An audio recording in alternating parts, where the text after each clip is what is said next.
if you're not paying attention to the situation in Gaza, you are missing a massive opportunity for insane levels of spiritual evolution and growth.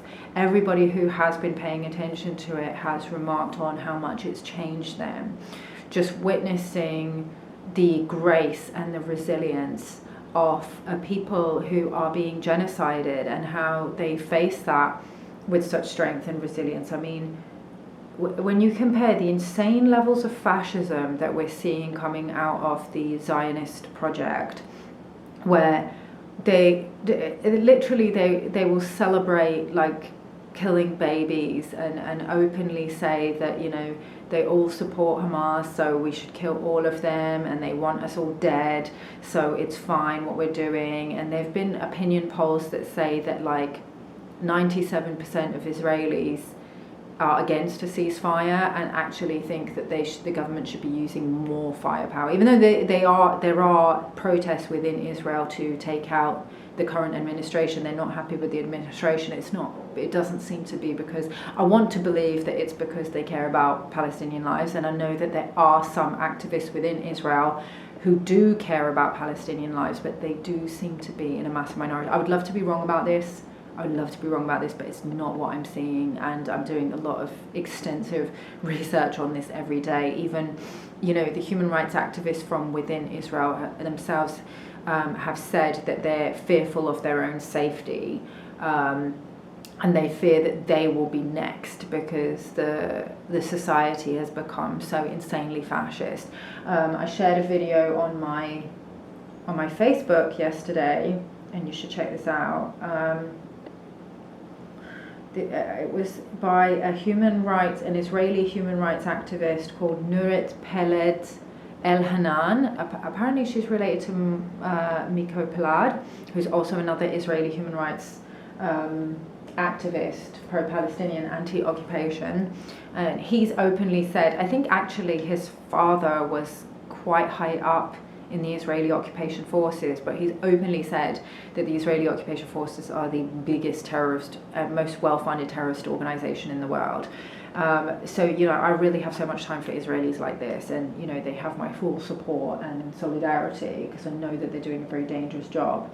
So I think Nurid Peled El-Hanan, she is such a beautiful example of grace and compassion. Her daughter was killed by a Palestinian suicide bomber, and she now speaks up for Palestine and anti the occupation. Like, this is what, and I'm not saying that, you know, she has every right to be angry, and if she was against Palestinians, I wouldn't blame her. And I understand, you know, that people within Israel do feel unsafe because of the occupation.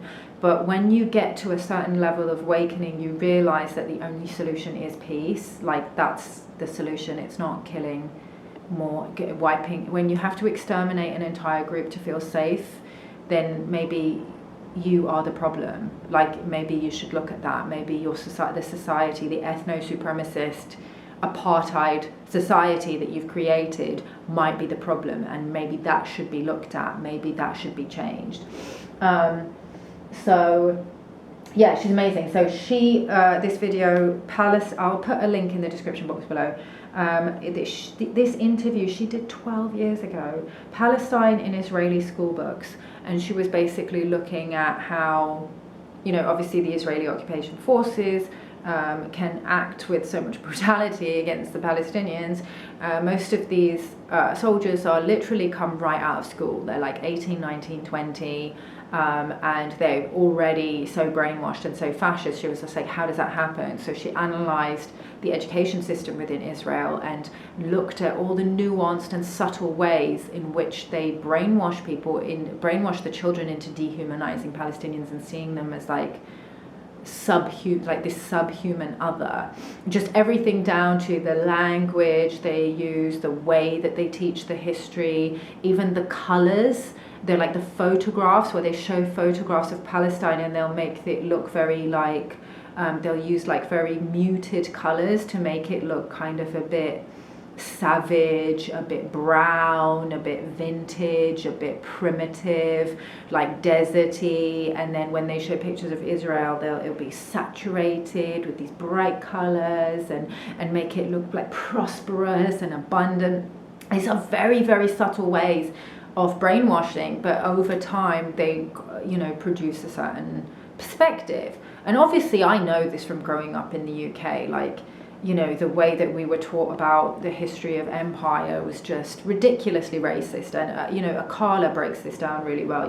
I've spoken about Akala in previous videos, not for a while, but he will break down the British education system and how it has brainwashed people into a colonial mindset. So this isn't just an Israeli problem.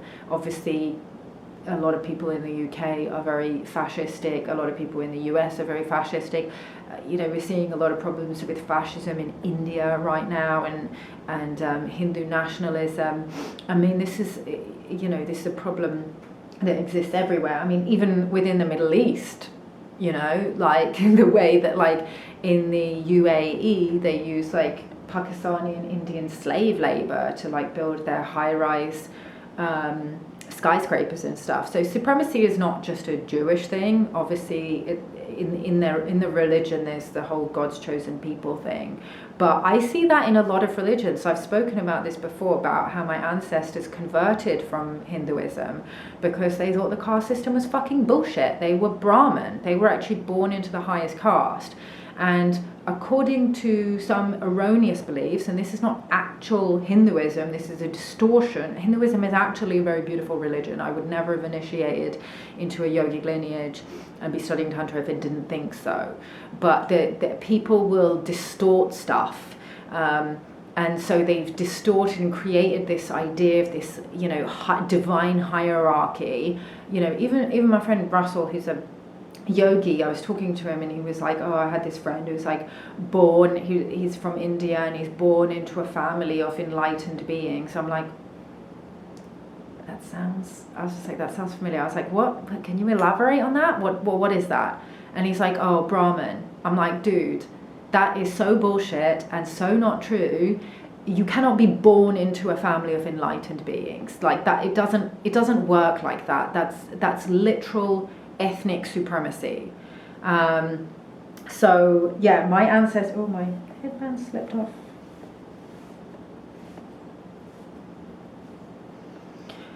So yeah, my ancestors were Brahmin and they converted to Christianity, and on one side and on the other side they were born into the next caste, which is the royalty. And they also thought that was bullshit. They're like, there's something up with this religion that tells us that you're born into this group, then you're supposed to be an untouchable. And the abuse, the historical abuse of Dalits is absolutely disgusting. Like they would like pour molten lead into their ears and stuff like that. And they're still very, very oppressed. Arundhati Roy has spoken about this. So one of my friends who, I won't say her name in case she wants to stay anonymous, but we've spoken in the DMs, she lives in India. She's been talking about how a lot of the Hindu nationalism in India is getting scary, and she's Hindu herself. She says it's getting scary levels, and they obviously show there's a lot of like Zionist support within India, which is crazy to me because that only goes one way. Like it doesn't go both ways. Like I don't think Zionists would support Hinduism. Like I really don't think so. Like they would consider that to be idol worship. So yeah, that's interesting. So just the whole idea of supremacy and fascism and interrogating the fascism within our own countries is a theme that I've noticed coming up for a lot of people.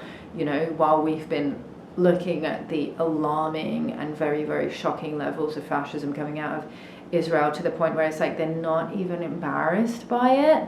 And they're okay with all of us seeing this and being like, what the fuck? It's making a lot of us reflect on how this plays out in other ways, just colonialism in and just for me personally, I've also been reflecting on the concept of indigeneity, because I've been doing the research for the webinar that I've been preparing on the 12 tribes. And that is turning out to be a much bigger training than I had originally anticipated when I announced it in, the first video that I did on this subject. I thought that, I'd put the research together, make some notes, and then bust out a webinar within like 2 to 3 weeks. But it's such a contested subject that draws upon multiple different disciplines like archaeology, linguistics, ethnography, genetics, that I really wanted to do it justice. So it's taking a lot longer than I had originally anticipated.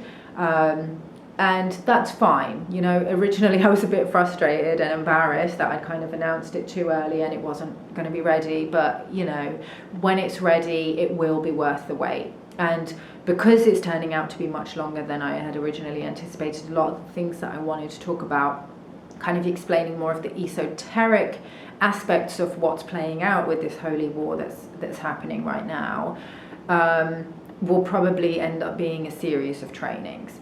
So yeah, just please bear with me and be patient. It will be worth the wait. Trust me, it's super fascinating, and it really helps to highlight, it's really, for me, making me reflect on indigeneity. What does it mean to be indigenous? Like, what is indigeneity? Is there like a statute of limitations on indigeneity? What does it mean to be in exile or to be part of a diaspora? Does that change your indigeneity to a place? And how, and if so, how? Like just the different bloodlines and the ancestry that we all share. And, what it's really highlighted for me is actually how connected we are. Like how really, really connected we are, because the 12 tribes of Israel, they literally scattered all over the world, and they've been found in so many different places. So this whole concept of what does it mean to be a Jew, or what does it mean to be a Hebrew or an Israelite, it's not an ethnicity. It's a certain bloodlines that then obviously emanate out into this tree. I think a lot of it does tie back into the tree of life, and obviously there's multiple other bloodlines as well. The Ishmaelites, the Shemites, the Hamites, the Japhetites, however far back we want it, going all the way back to the Younger Dryas or the Great Flood, and just looking at the evidence for that. And yeah, just looking at our shared history, it's so interesting. And we've probably all mixed in with these bloodlines at some point, because people mate with each other. And so at what point can you say that you're this people or you're that people, or what lineage you come from? And yeah, it's just fascinating. Like I can't wait I'm literally busting to share it with people. I've actually been like sharing little dribs and drabs with people here and there, because I just can't keep it in. I shared one piece of information because there's somebody on my friend list who's I would say a liberal Zionist. And he's been sharing some posts, some of which are fine, some of which are a little contentious, and a lot of people were getting into debates with him about the situation he has there. I didn't unfriend him because I don't know, I'm always curious to see what people are saying. And he wasn't outright supporting genocide, but he is a liberal Zionist. And yeah, he was sharing some posts about, the bloodlines and, the tribe of Judah and the tribe of Levi, and asking people about their perceptions and opinions about Jewish people. And it was interesting. He shared a particular hadith, which